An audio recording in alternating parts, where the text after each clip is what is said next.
So we're not doing Haunted. Because fucking Oh nope. my god.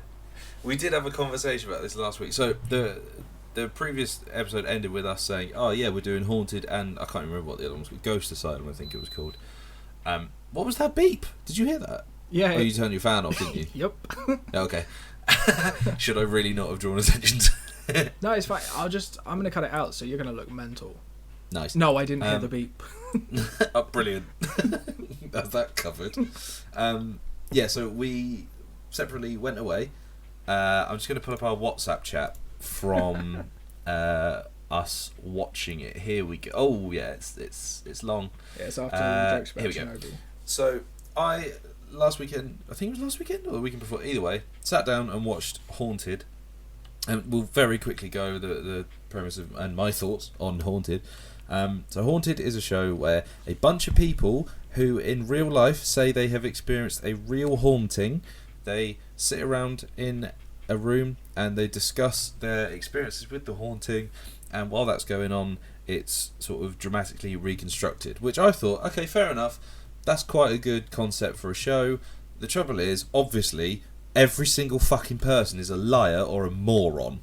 So episode 1, it's called The Mimic, right? So it's this girl who, she starts talking about how she didn't really have many friends, and she met these people, and she started to get on really well with them. They got a house together, they started renting this house, having a lovely time, and she was hearing voices. So she was hearing the voices of her roommates calling out to her and like saying weird shit, which obviously means it's a ghost. So at this point, I'm already like, I already don't believe you because they don't exist, and there are a million other explanations to what this could be. This phenomenon of you hearing your flatmates' voices definitely couldn't just be your flatmates fucking with you.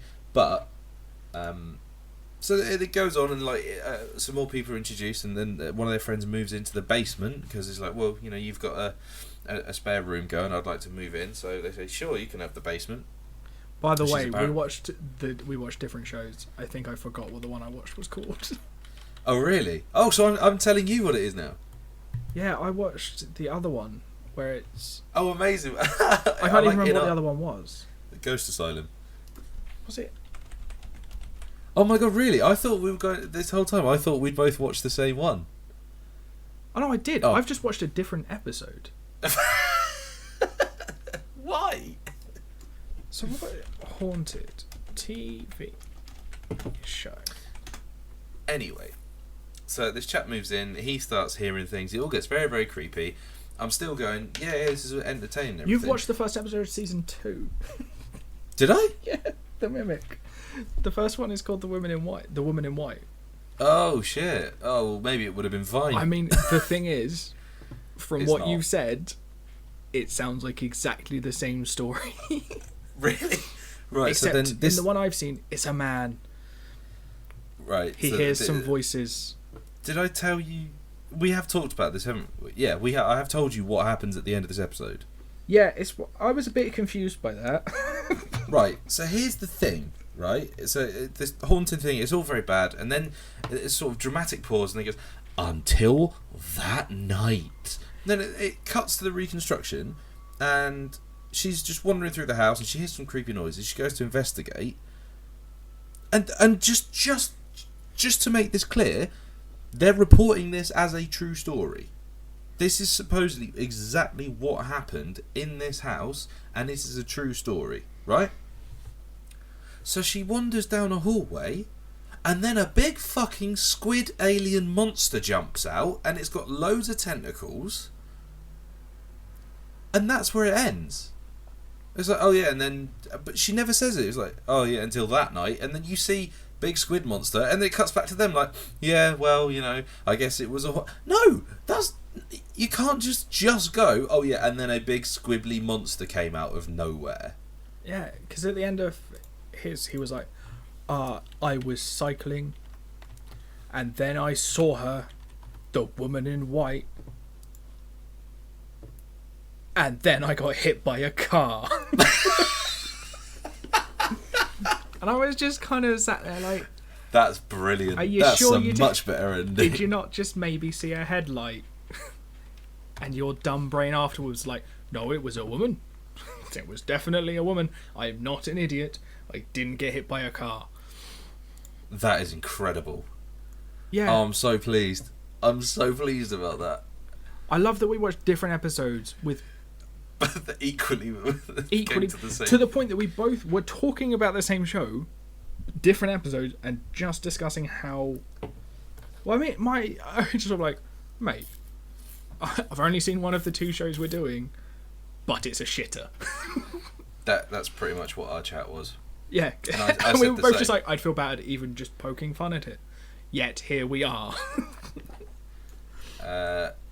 Here we go. I've watched one of those. It's a shitter. I said, "Oh, which one was it?" I think we're on a similar wavelength. You said The Haunted. I said, "Yep, it's fucking hysterically bad." I went from seething rage to pissing myself.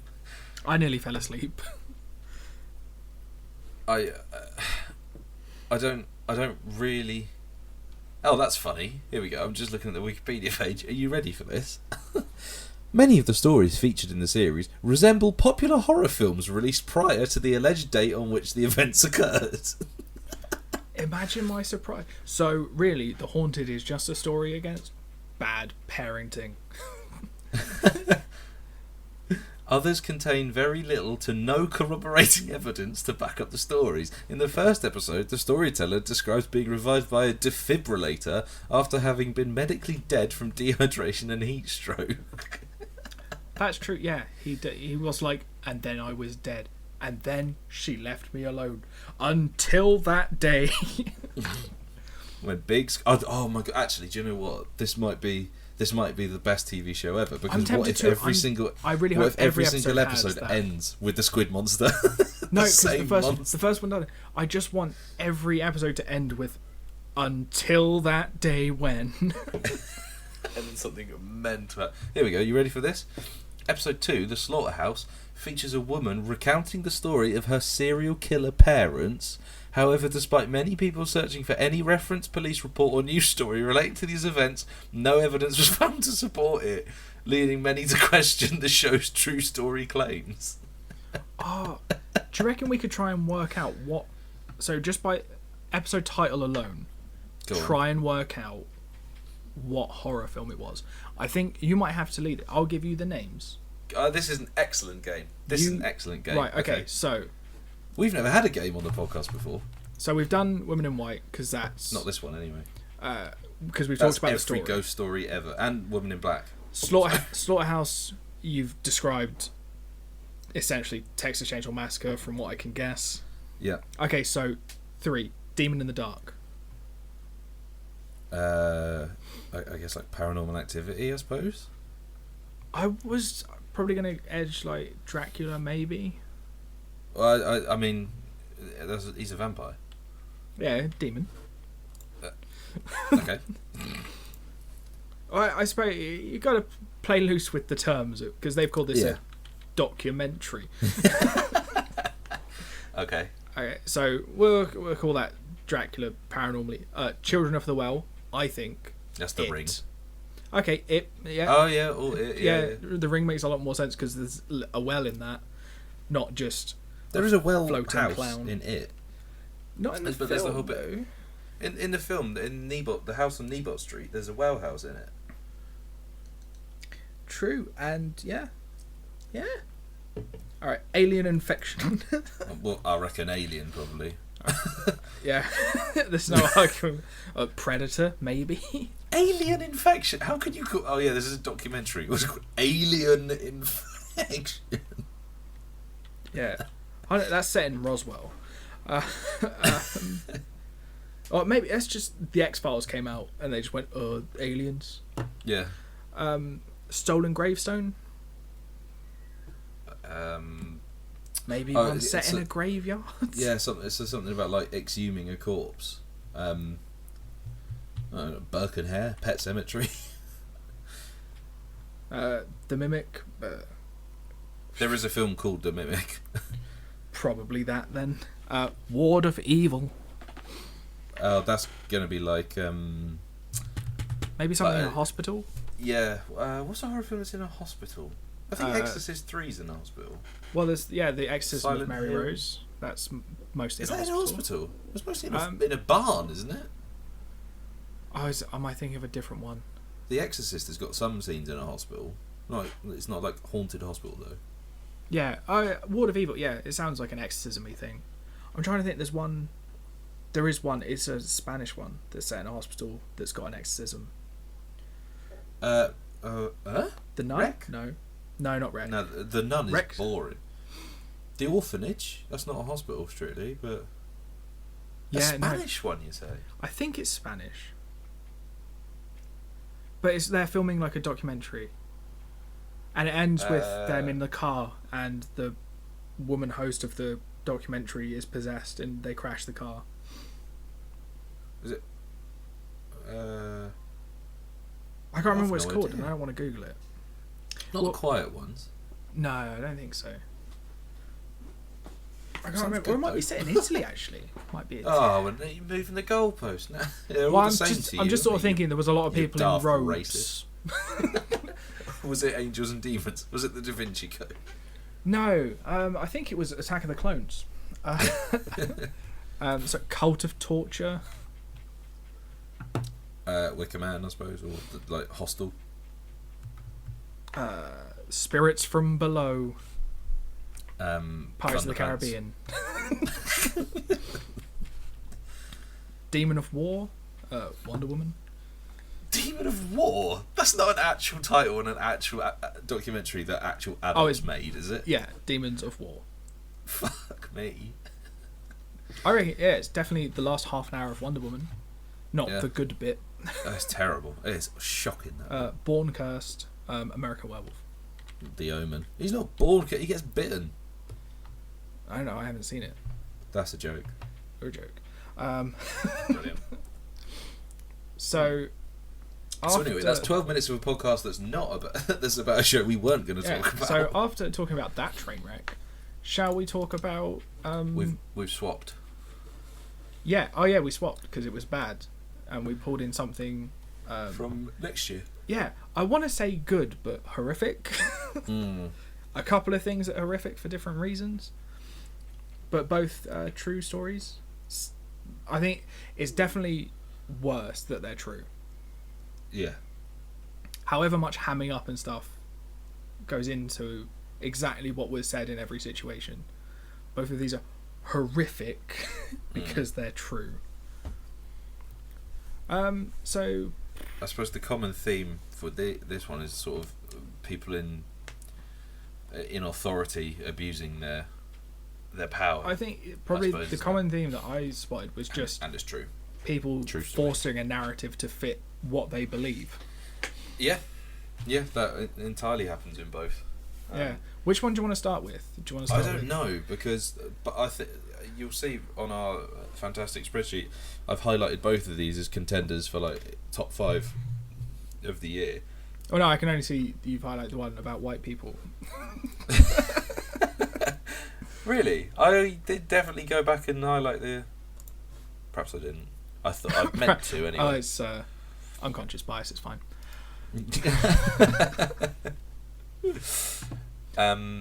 Yeah. Should we just we'll jump into the one that I actually knew the least about? When They See Us. Go on. I mean, to be fair, I didn't know much about either of these. I did the very small amount of reading after I started watching it because I was like, I know the nickname that these 5 men get. The Manhattan 5 or the Central Park 5 or Central Park 5 was what I recognise that because it was only in recent years that they were released and exonerated and successfully sued the state of New York for quite a bit of cash as well. Yeah, I mean, to be fair, if in like the core of this is true, which I imagine it is, but written for TV, it's horrific that like the thing they got charged for some crimes that they did obviously bear witness to, where that massive group of lads is just walking around tearing up Central Park. Yeah. to a phenomenal soundtrack. I haven't heard Public Enemy in a while. And I dig it.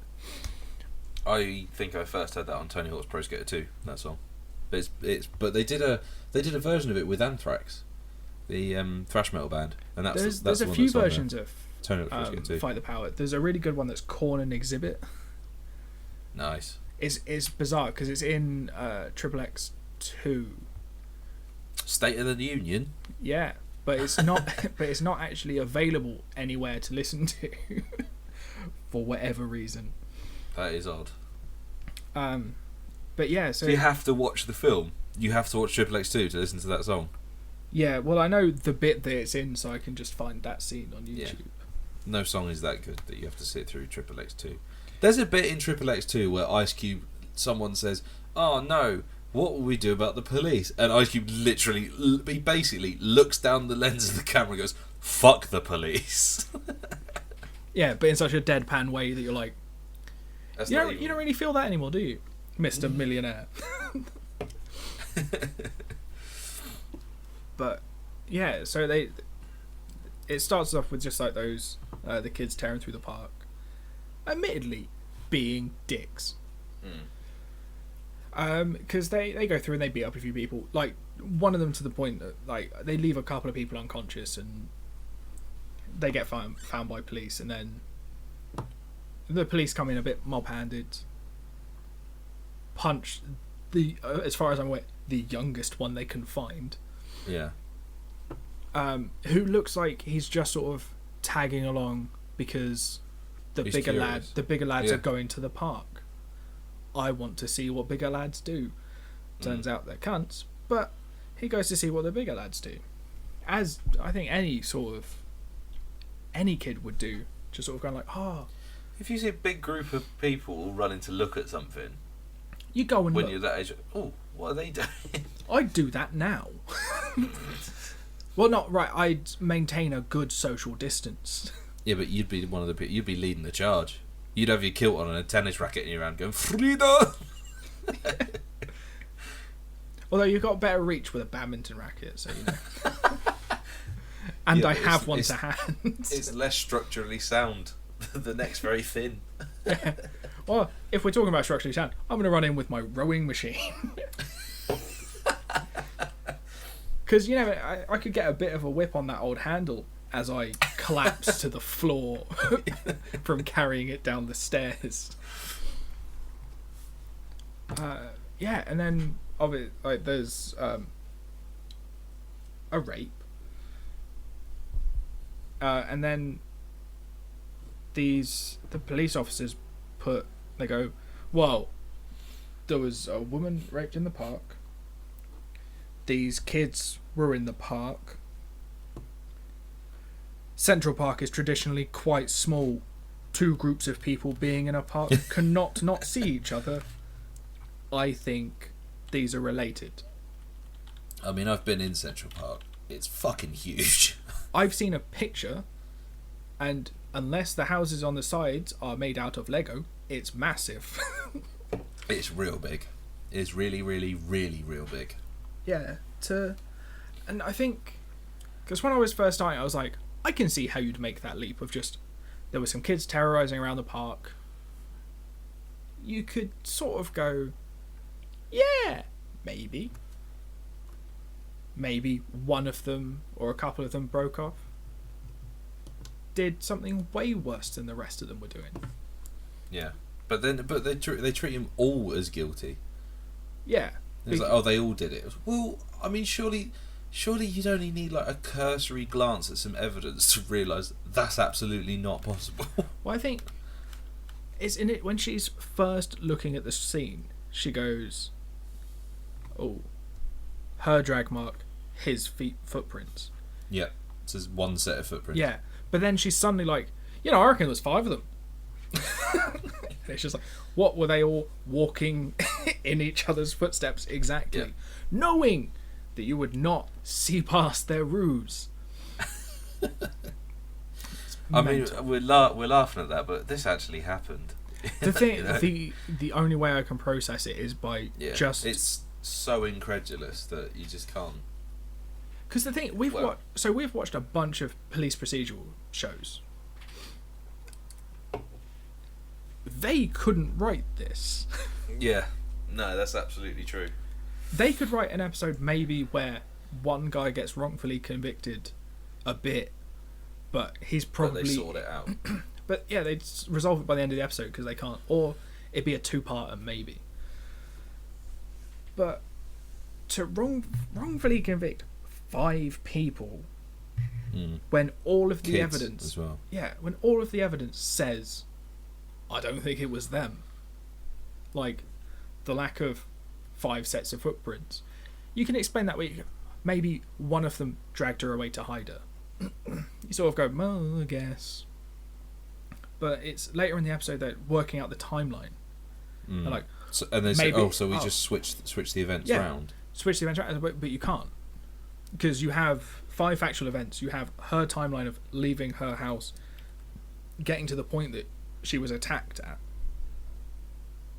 And the times don't add up. And they're like, well, maybe these kids who come from this part of...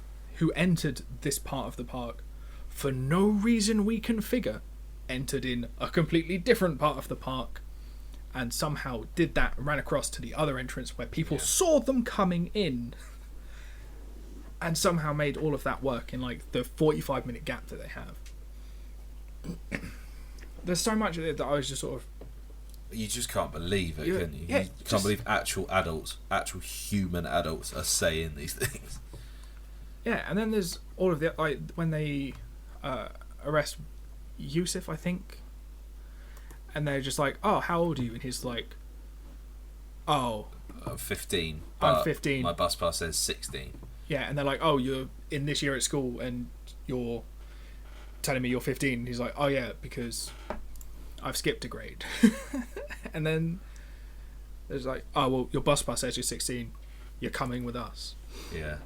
And then obviously his mum turns up and just like, he's a fucking child. Can I see the birth certificate? Fuck off, lady. And you know the worst thing is, the actress who's playing that police officer has committed more crimes than the men that she's portraying to have arrested in this show. Because she was part of that scamming to get your kids into college thing. Wait, whoa, what? Yeah, Felicity Huffman. Yeah. What? Yeah, she's gone to prison. Oh my god, she was arrested for her involvement with a nationwide college entrance exam cheating scandal. Yeah. Charged with conspiracy to commit mail fraud and honest services mail fraud. Released onto a fucking hell. Yeah, and she's allowed to be a fake police officer.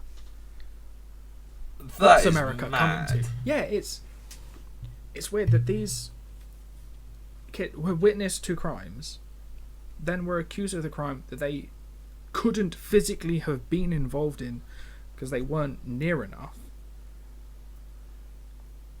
And then even the person playing the police officer who arrested them has done something really illegal. It's just... That is wild. Yeah, and the thing is... She pleaded guilty to federal charges for paying $15,000 to have a proctor correct SAT questions answered incorrectly by her daughter.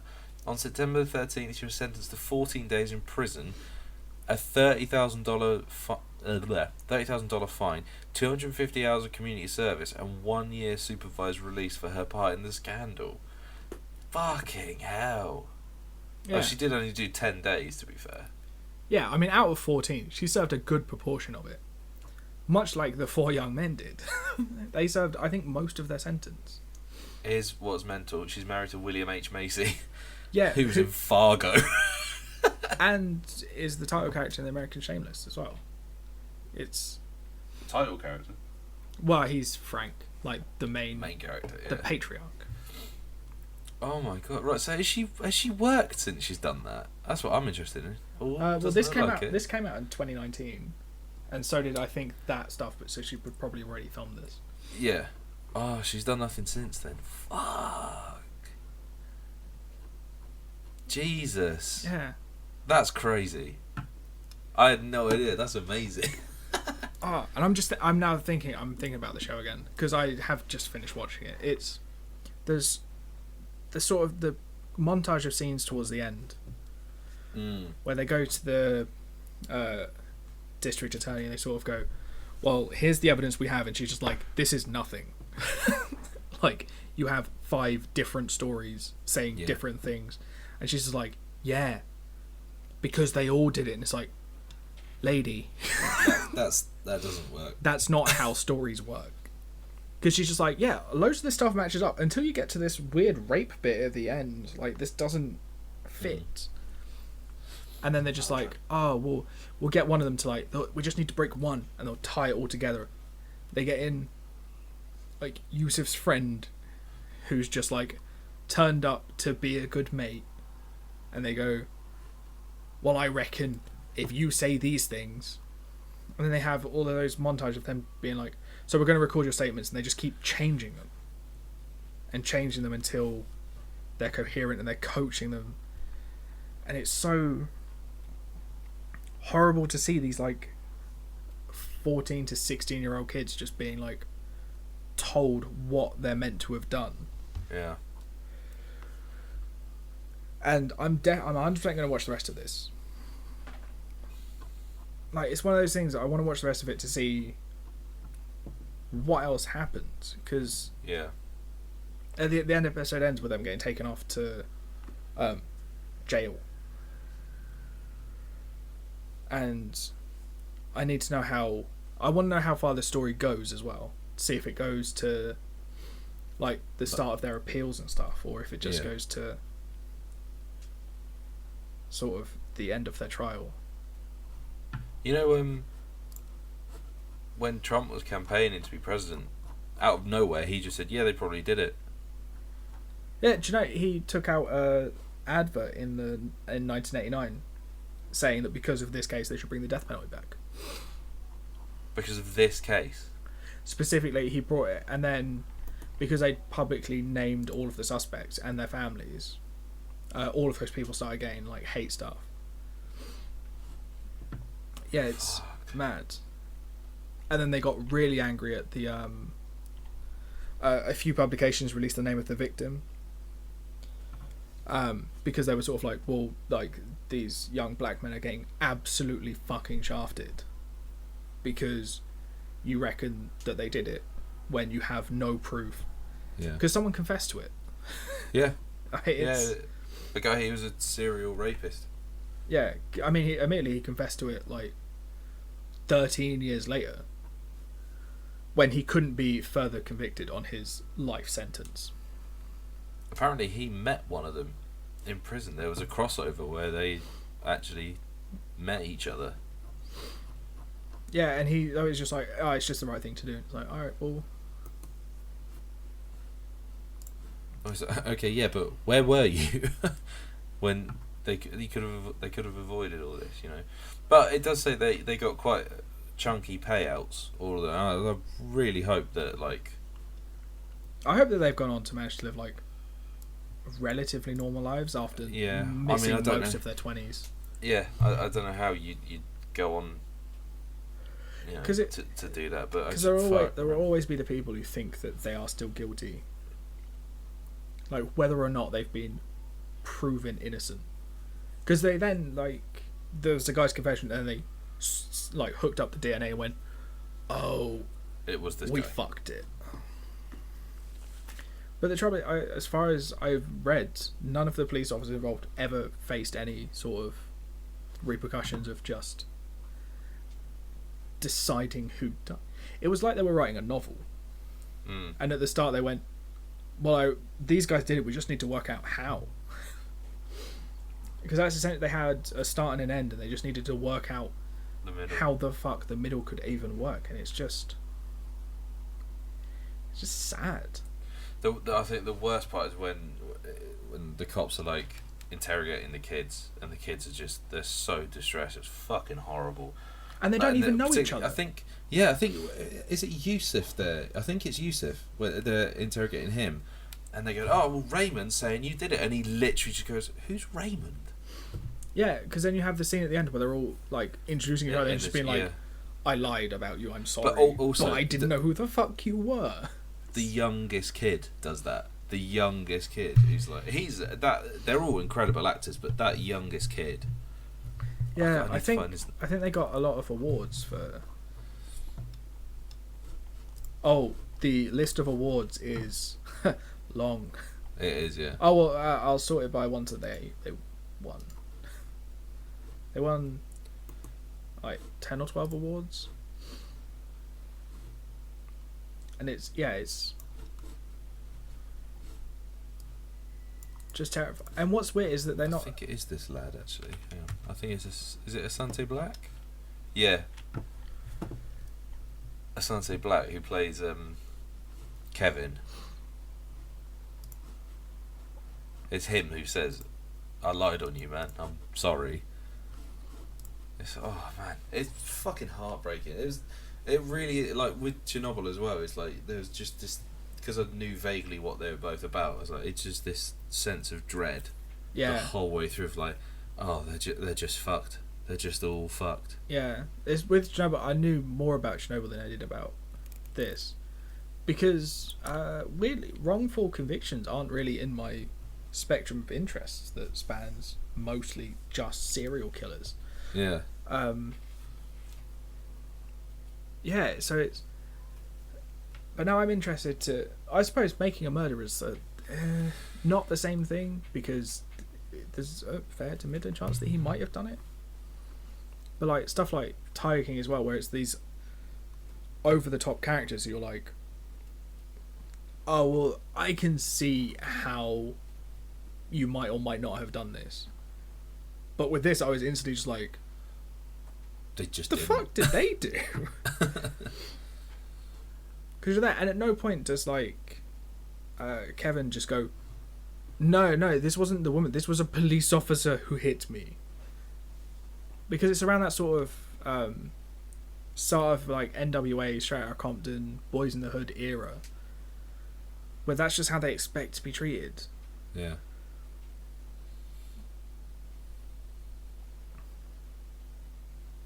No, it's a quite a powerful thing to have to watch it, like especially with all the stuff that's going on at the moment as well. Yeah, totally. Like, well, hang on. When did this came out last year, wasn't it? Yeah. So, but I think equally, I'm glad I've watched it post, the events of this year, because I know a little bit more about it. Just I think I noticed things that I maybe wouldn't have done, like in just the fact that it's like, there's a recurring question of the fucking woman asks, oh, what's wilding? Like, and she tries to use it, like chatting to them, like, oh, so you're out wilding, wherever that is, and things like, just like getting the kids' names wrong. Like someone calls him Anton. He's like, no, Antron. Like all that sort of stuff. I just think, it's that much more potent this year because of all the shit that's happened this year. Yeah, and also I think quite a nice way to be sort of educated on it. Yeah. Because definitely. Yeah, because I already said like this is sort of outside of my region of interest generally for crime things, because no one's died. Because they've not killed more than one person, and that's sort of your thing. Yeah, no, yeah. One's all right, but 2 or 3's better. Yeah. And try and do it across multiple states, because then it gets interesting. But yeah, it's nice to watch something that, from a drama point of view, gets you invested. Like, even if I didn't know this was a true story, I'd still just be like, what the fuck are you doing? But because it's true, you're more like, no, you need to do this right. Because in a TV show you go, oh, if they're doing it wrong for a plot reason. Whereas in this you're like, they're doing it wrong because they're bad at their jobs. I think it's just one of those things that feels like they're so eager to protect their reputation of maybe people don't get raped in Central Park, that they're just like, if we'll just pin it on the first guy we see who might be okay, we've got 5 potentials, one of them will stick. Just but even so much as like the initial like roundup is like, oh, just go to Central Park and round up any black male you can find. It's literally what they were told. It's like, right, just go and like, because Yusuf and his mate, I can't remember his mate's name. They're just they're coming out the barber shop or something. Yeah, they're just on their way home. That's it. And the cops goes, yeah, you'll do. And what? Oh, he's not on the list. Oh, but do you want to come anyway? And then he's going to prison with the rest of them. It's maddening. Ugh. But do you reckon you'll watch the rest of it? I think I will. Like, initially, when I finished it, I was like, I'm not sure I want to watch any more of that. But then equally, I'm like, I think I should. I think it's the uncomfortable feeling that it gives me that makes me want to watch more. Yeah, because it's that feeling of being uncomfortable from just a lack of understanding. Yeah, because we're quite like we're lucky that we've grown up essentially the way we have anyway, white, and then, but I don't think it exists in the UK, but I don't think it exists maybe to the level that it does in the US. But I don't know if it does. But I want to watch something that will sort of show me how bad it can be, so that maybe if I see stuff like it happening, I can be like, no, that bad, do a better job. Or maybe it'll push me to watch more stuff like this and about these topics, because they're uncomfortable topics to watch, but it's important to do education. It definitely is. Like, I mean, and with Pod Bible, we're all making a conscious effort to try and cover more sort of diverse voices and things. And I think look at that, we've done it accidentally.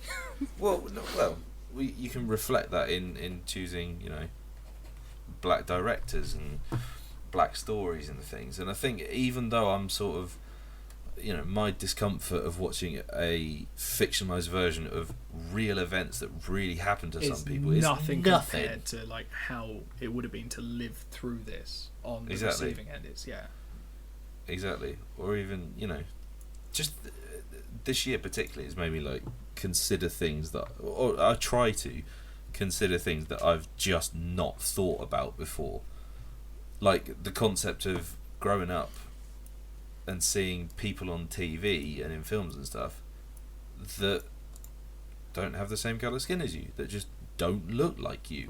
And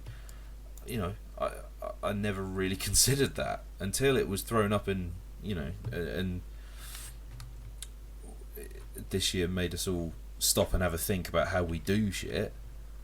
I was like, do you know what? It just never occurred to me that the majority of people on screen in films, they're white, and if they're black, that's it's not in a starring role. And Dane Baptiste has actually got some really interesting thoughts about his whole things about like the narrative that you're being told. So you should definitely go away and listen to. He did Brett Goldstein's podcast, Films to Be Buried With, and the stuff that he brings up in that make.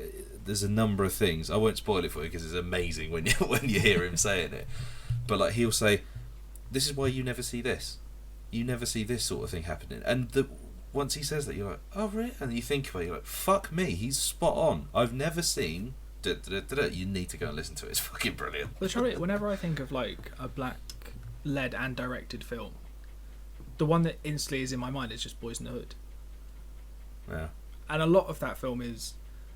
Well, that's the thing, because you want to say it's stereotyping, but it's not, because that was the reality that John Singleton grew up in. But then you look at other films that other characters that have been written resemble those characters, because they went, oh, that's successful, just take that, put that in our thing, and then yeah, I've never really thought about it. I will listen to that. I think it's really good. Because also he's funny as fuck. And so is Brett Goldstein. They're really really good comedians. But like the stuff that Dane Baptiste comes out with, I'm just like, man, he's just on a different level of thinking. Yeah, I think because in general we've not intentionally, but probably sort of intentionally tried to steer away from like more difficult topics to discuss. It's the reason that we never covered 13 Reasons Why. One, there's no other show about teen suicide at all that I can think of. But because it was a topic that I didn't know enough about to discuss on any sort of intelligent level. Not that I can discuss anything on a particularly intelligent level. No, definitely not. Yeah, I know. We're well matched in that way. I mean, there's 4 years of us spouting absolute bullshit. So yeah, I mean, we've trickled in a little bit of like serious discussion here and there, like when we did Atypical, and that's the only time I can think of. There'd be a few and far between. We go for one every 2 years. That's our hit rate. It's a good hit rate. Shall we talk about the other horrific thing? The other horrific thing with no black people in it. Yeah. That is something I did watching these two next to each other. I was like, okay, well, there is not a single black person in Chernobyl. Yeah, but then you've seen pictures of Russia in like the 80s. Are you about to tell me that Russia is racist? No. That is expected knowledge. You are expected to know that going in. Yeah, but this actually, these both take place in the 80s. Chernobyl the 80s? Yeah, it's in my head it was like a lot longer ago than that. Yeah, we were nearly born when 1986, Chernobyl was just pumping like... you were. Well, you were only less than a decade. Ow, shit, sorry. I got cramp in my foot. Oh, sorry, right, it's gone.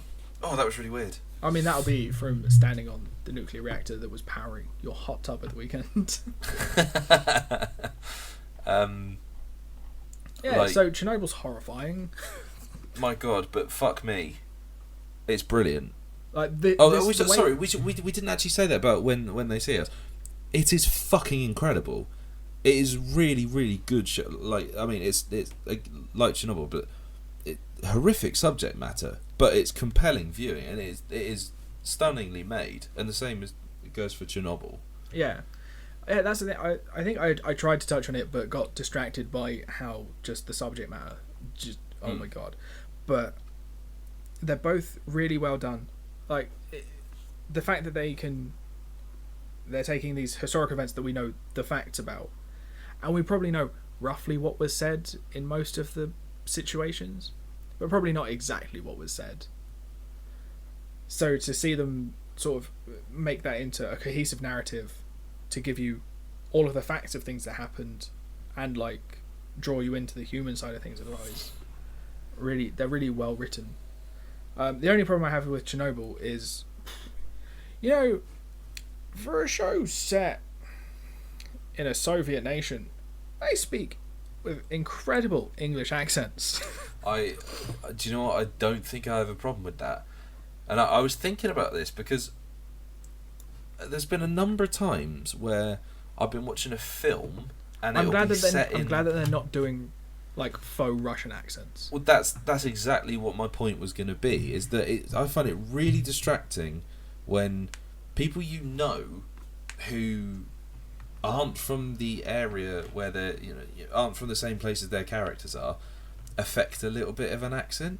I find that really distracting. So the fact that they've just gone, nah, we're just gonna have just your normal accents, your natural accent, whatever it is, just do that.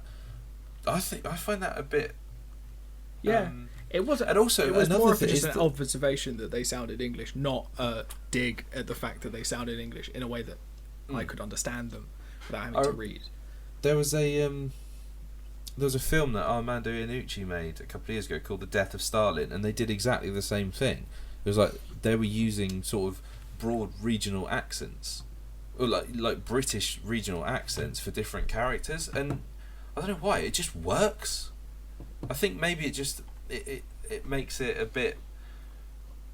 I don't know. I don't want to say. I think it gives you a reference point for. Well, for what sort of character they might be. Yeah. So like they might, if you're watching, Chernobyl, it's set in Pripyat. Oh, sorry. Somewhere. Is it actually? It's not. It's not in Russia. It's in Ukraine. No. Is it the Ukraine? I think it's in that sort of weird bordery bit that's sometimes Russia, sometimes not. Yeah. Depending on how they're feeling with their tanks. So that's a bit too political for me. But yeah, I mean, they blew up a nuclear reactor. Well done them. Jared Harris, he's barely in this, and he's fucking brilliant. He is absolutely incredible.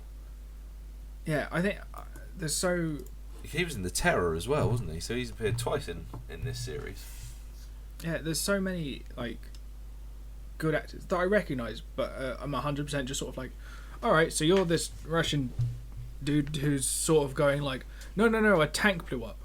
Oh, what? Yeah, 3.6 bits per second of radiation. That sounds fine, like, that's maxed out this meter. Oh, have you got a bigger one? Yeah, it blew up. He's all there like going, and he's like, oh, well, there are so many little bits of this that sort of make you go, but that can't be true. When they go, yeah, no, it's maxed this one out. So we tried the big one exploded, but we got this backup one, and it maxes out at 200, and it says 200. I'm like, have you checked it again? It's like, we checked it 3 times. I think if we stay here, we're all going to die. And the sad thing is, a lot of the people that you meet in this first episode, they're dead.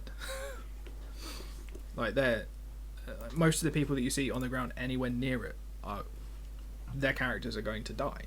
Yeah, that's the thing that's going through my head, and I think it shows it really well. Is like, that when there's the kids playing in the ash, and then you don't need to see the bird fall, but the bird fall is a very poignant reminder that everyone who gets touched by this massive cloud of death juice is going to die. Yeah.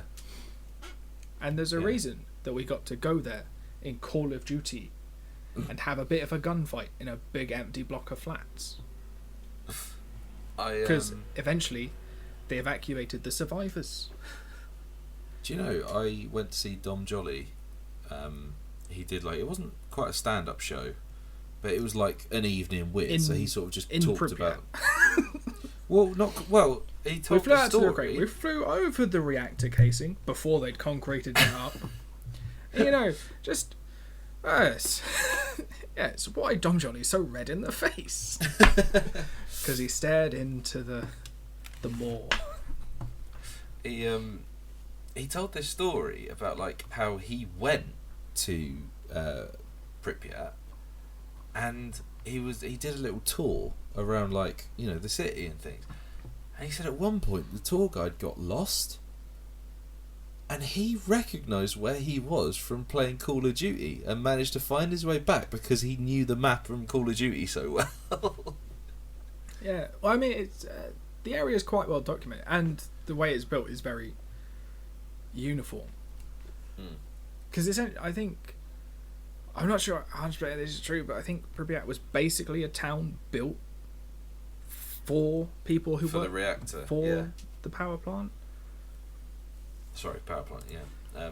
And what I liked is that I expected to see way more build up to the explosion.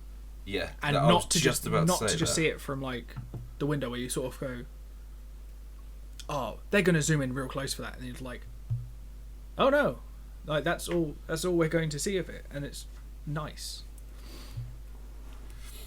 Definitely. I just, oh man. It's not so like bad. It's not like HBO don't have the money to throw at special effects. We've all seen Game of Thrones. Yeah. But like it's just the one guy, isn't it? It's not yeah, it's not Dilatov, is it? It's Dyatlov. He's the guy who's like, oh, we just need to get water into the core, and he's like, sir, the core's gone. It's just not. Yeah, and there. He just doesn't. He just won't. And he accept just it. isn't having it. Oh, yeah, it's the same as the police officers in When They See Us. Just the things you're telling me do not fit the narrative in my head, because they're just like, well, they've never exploded before. But, yeah. Yeah. Yeah. But generally, there's a first time for everything. It's not just a phrase for fun. Oh, there is that amazing scene where he's chatting to I can't remember the other guy's name, but the guy who comes and says literally like, I don't know what to tell you other than the core has exploded. The rods aren't there. We can't put the rods back into it because they're gone. And he goes, oh, so you're saying this hasn't happened before, and you're saying this couldn't happen. And he's like, no, I can't explain to you how this happened. He's like, then what the fuck are you saying? And then he just pukes.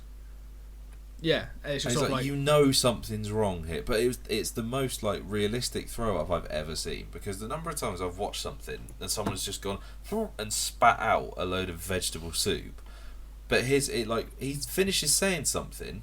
There's no you can't detect an edit in the scene, and it just fucking hose pipes out of him. And I was really, really impressed by that, and that's my biggest takeaway from the show. Yeah, the only thing that I think it misses is it doesn't really explain the whole, like, not the cause of it, because I imagine they get to that. Yeah.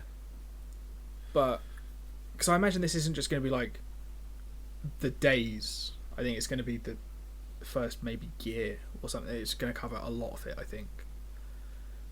Because it doesn't show you in the first episode, which is interesting, I think, from a narrative point of view, to they're probably saving the whole, they were running some safety tests and that's what caused the explosion. I didn't actually know that. Yeah, because they're running, I can't remember, I had to read it again after I watched it, but they were running some sort of safety test and they couldn't get the water flow back up, and then the rods superheated. Then they added a bit more water, and all the steam made it go bang bang. And I think that's the gist of it. But they were only able to only partially restore the specified test power, which put the reactor into potentially unstable condition. The risk was not made evident, so the operators proceeded with the electrical test. The operators triggered a reactor shutdown, but a combination of unstable conditions and reactor design flaws caused an uncontrolled nuclear chain reaction. Yeah, vaporizing superheated cooling water. Yeah, that's what you were saying. Yeah, because... But there's the two characters, isn't there, that keep saying, we did everything right. Yeah. But then then the camera holds on them too often, you're like, oh, something's happened here. Well, and every time he's like, watch the panel, he's like, the panel doesn't work. Like, the panel's broken. It's not working. One, there's no fucking core. And two, like... they weren't able to fully realise what was happening, and then when they're all just like, what, nuclear reactors melt down, they don't explode, it's like, well, if you throw a bunch of steam in it, it might explode. And you have the horrible scene where they have the big meeting about what they're going to do, and the old guy just gets it and goes, right, here's what we do, seal the city, no one leaves. It's like, that's not an idea, is it? Well, that's the thing, it's as soon as like Russia realizes that there's a risk that they might have maybe fucked up the world with some radiation, they suddenly just go into this, oh, do you know, I don't think we have any nuclear reactors. No, that doesn't sound like something we have at all. Sorry, what was that, guys in Europe? No, I don't think. Oh, no, I think you're going to have to fucking prove it, mate. Okay. Okay, well, our machines don't explode when we point them at radiation. This says, you fucked us. But there are so many, like, interesting stories. Like, there's... What I really like is that quite quickly you realise that people are essentially getting sunburnt from the radiation. So... And essentially, you see them in they're all red, and then they're dead. And so you see, like, the firemen who's like walking, when he's like doing that sort of slow march with a hose up into the reactor, and he's just like, yeah, and you can see that he's ready. You're like, you're going to die, but fucking fair play that you're just walking in, because they're all and they've only been told it's a fire, and they're all walking around just like the fucking. roof's on fire. They're just like, yeah, the roof's on fire, but where's the fucking wall?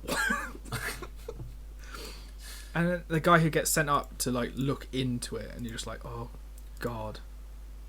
And they're like, this is the thing that I remember thinking, it's like when they're saying, oh no, he can't go up because he's now really ill, the guy who threw up. So it's like, right, you've got to go up there and check. And he just goes, no. He's like, what? No, I ain't doing that. And they're like, yeah, no, go on, mate, you'll be fine. I just remember thinking, go on, mate, it'll be fine unless you're right. I was just kind of thinking, why didn't you just go, well, if I'm going to be fine, you go and fucking do it then. And they were, oh no, I can't do that. No, I can't do that. Yeah, it's that whole... Yeah, it's the same sort of, I guess, theme, almost, apart from both shows are horrific and show us a true thing that really happened. It's fucking horrifying. Yeah, people in power don't like some narratives what you spin them, even if they're the true ones. But it really is, like, even from the opening shot, you're like, ugh. You're just dreading it, and it just gets worse and worse and worse and worse. And that's only episode 1. Yeah, I know. It's mad. Yeah, and it's so interesting because these like nuclear disasters and stuff have happened before, and they've happened in America. We're not going to get a 5 Mile Island one because that happened in America, and America made this TV show going, look at the Russians. Look at them and their big nuclear thing. That would never happen here, except that one place that nearly melted down. Apart from that, it's been fine. Yeah, and I suppose it's also interesting from a point of view of just the people in charge are just shitting themselves that this has happened, and are refusing to accept that ultimately they're responsible. Because the guy who's refusing to acknowledge it, who walks into the room, the control center for the first time, when they're later on, they're just like, and you were there the whole time supervising, weren't you? And he's like, yes, of course, yes, I was. And you know full well that he was off somewhere having a nap, and then he got woken up by the most terrifying alarm clock mankind has ever seen. And the thing is, he goes for a walk, and it's just like, it's interesting that the nuclear sort of meltdown and the small explosion from the tank has caused quite so much damage and what looks like smouldering lead on the ground. That doesn't seem like it's going to be a problem. I think we should just send out a bloke and he'll pick it up, and then he'll have melty hands, but it'll be fine because we won't tell anyone. So, like, presumably it is legal to now. I mean, I don't know how you go about doing it, but you can get into Chernobyl now, can't you? You can get into Pripyat. I think you can go to the town. I don't think you can go to the reactor. Hang on, because I don't. There might be pictures of it around, but it's got a big fucking dome over it now. But Chernobyl and Pripyat have been deemed safe for tourists to visit since 2010. However, tourists have to be screened before they visit and check for radioactive particles after they leave. Tourists are told not to touch objects that have been cordoned off. Fucking, you can do Chernobyl tours. Yeah, I've just found a website. It's called ChernobylTour.com. Well, that'll be our finale, I think. Experience of guiding it into the zone, dating back to 1986. There is the weirdest fucking tourist picture here, man. Jesus fucking Christ, the absolute state of this. I'm going to have to send you this in the chat, in our little Skype chat. That is horrendous. Look at that. It's just a family, just like really cheery, like in front of the fucking chimney of children, like, hey, check us out, look at where we are. It's not a happy day out. Has anyone told them that the scaffolding doesn't protect anyone until they finish building the concrete? It's so weird. I understand the fascination with it. Like, it's interesting. I watched a run of documentaries that were all about nuclear disasters and not a huge fan of nuclear power anymore. Because when it goes wrong, oh boy, does it go wrong. Yeah. Would you want to go and visit it? I don't think I would. I'd fly over it in a plane. One of the suggested searches is best time to visit Chernobyl. Fucking after 1986. No, before 1986. I meant to say before. Yeah. Just when's the best time to visit Chernobyl? I don't know, but as long as you're gone by the 26th of April, you're gonna be good. Oh man. But terrifying. I also, with the TV show, I quite like that they did that sort of, they show you how one of the characters ends up right at the beginning, and then they go back to tell you the story of how he got there. Yeah, I like that way of storytelling. I can't remember. There's a director who does a lot of it. I think it's Tarantino. Well, it starts at the end. Starts at the end and then just jumps back to the start. It's good. I'm gonna watch the rest of this because. Oh yeah, definitely. Because it's I can't not. It's really well made and it's interesting. Yeah, and I've not seen Ralph Ineson in it yet, and I really like him. Yeah, I'm just looking at this cast. I'm like, this is just it's a hell of a cast. I mean, it's a lot of blokes. I will say that it is like all men pretty much. Yeah, but if you were going to send some people into a nuclear explosion, would you send women? Because that's the thing. I don't think I'd send anyone. Yeah, but if you had to. Yeah. Would you rather send men into a nuclear reactor or women? Both. Let's just send everyone. I hate everyone equally. That's fair. Where are we at? I suppose the thing they knew that everyone who was on site was going to be dead anyway, so it was like, just fucking go look at the reactor, see if it's still there. Why do people keep coming back saying it's not there? All right, you go try. Everyone just comes back with the same answer. No, but knowing you, I 100% know that if we went, come on, fuck it, let's go and have a look. We have a look. I'm like, oh shit, that's good. You start running back. It's definitely there. I don't know what they're talking about. Yeah, it's definitely there. Do you mind? I'm feeling a bit ill now. Do you mind if I just fucking leave? Yeah, but it's been a pretty. Weirdly, the Chernobyl one was a bit light-hearted, more light-hearted. Which is not what you thought. It's not how I thought it was going to go. Like, of the two, the one about the nuclear disaster was cheerier. Yeah. But these are both really, really good. Both amazing shows. Really enjoyed both of them. Yeah, and I mean, how would enjoyed maybe is the wrong word for When They See Us. I was compelled to keep watching. They're shows that make you want to keep watching, but not for entertainment, more for education than. Yeah. And like they're very different TV shows to the ones we normally watch. Yeah. Weirdly, more horrific than the horror shows that we just did. Again, it's probably because they're real, isn't it? Yeah. So how do we follow that up? With two shows that I don't know much about. I know one thing about one of them. I think Friday Night Lights is about an American football team. No, that's Wet Hot American Summer, isn't it? That's what I'm thinking of. I know. The only thing I know is that Parenthood has... is Lorelai in it? Damn it, that was the only thing I knew about it. Nice. Yeah. Wicked. That's why it's on the Parenthood list. was a TV was a film rather than a TV show, but... It's a TV show because it said seasons, and unless they've started doing seasons of films... Well, I suppose the last season of Game of Thrones. But it's best not to talk about that. Friday Night Lights, I don't know what that's about.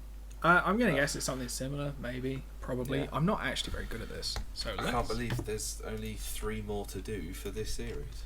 Let's have a look. What is... That is wild. Friday Night Lights is an American sports drama. Oh, is it about American football? Yeah. So It is. Just gonna have a look and make sure that Parenthood. I think googling Parenthood is gonna go really well for me. Oh, it actually worked. It's an American family comedy drama. Close enough. Cool. Okay, close enough. But yeah, that's next. Wicked. I'm looking forward to I like it. that in the next 3 episodes before we finish this year, 2 of them have characters from Gilmore Girls in them. Because I don't know if you remember, Alexis Bledel is in Us and Them. Oh shit! Is Us and Them the Gavin and Stacey remake? No. Oh, I'm gonna be sick. No, it's the Goose and Stacey remake. Right. Let's fucking end this now.